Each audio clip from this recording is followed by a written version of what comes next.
Back on Inside Tennessee, talking about the limbo that many students and teachers as well as parents are facing across the state. Catherine Bike, I wanted to ask you both as a parent and as a school board member.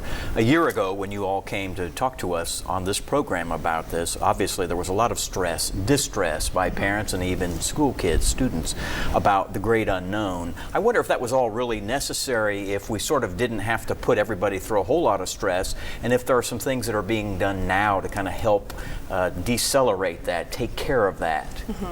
Yeah, there was absolutely a lot of unnecessary stress, both for students, parents, families, teachers, and everything. And one of the things that came about it that is, it's kind of nice, absolutely, is that we have a Facebook group now that another Knox County parent started, and to kind of organize, and now it is statewide organizing. So parents that are coming into third grade, you know, Facebook is, as much as it's eye-rollable, you can really utilize it. Sure. And so these parents are joining this group, and they're able to ask the questions, and it's other parents kind of saying, well, I did this, or I did this, and because it's kind of this whole group putting their information together, it's very collaborative. And then also redirecting people to say, what district are you in?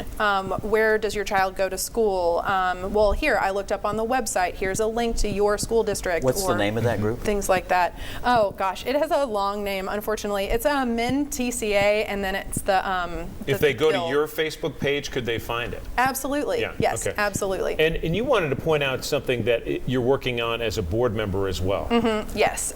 So in December of 2022, the Knox County Board of Education unanimously passed a resolution that in support of teachers and students, essentially against retention, or just retention based on 1 point of one test. And so we passed that, we networked that, and then the Tennessee School Board Association that our board belongs to, and many boards across the state belong to, this last fall, we had the option to bring resolutions to them. So we re-voted unanimously, took it back up, and passed it on to them.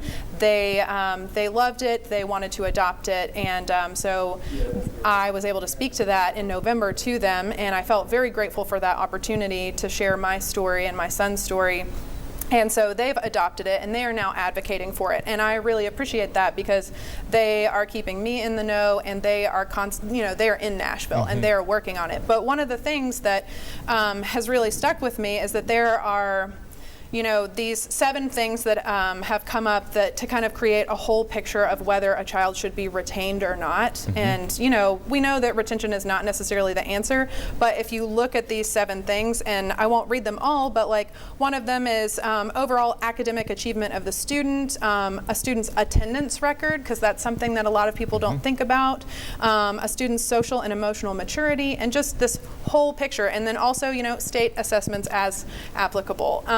So what does this child look like? You want to see more of the whole way. Yes. What do they look like? Dr. Phillips, you only have about 1.5 minutes left, but for people who are following this issue and who haven't been following this issue, what are the benchmarks you're looking for coming forward in the next few weeks?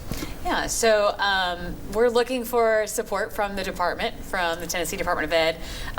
We are expecting a data file with 4th grade adequate growth measures. We're also expecting some parent-facing language from the department so we can support good communication from Knox County schools to our parents.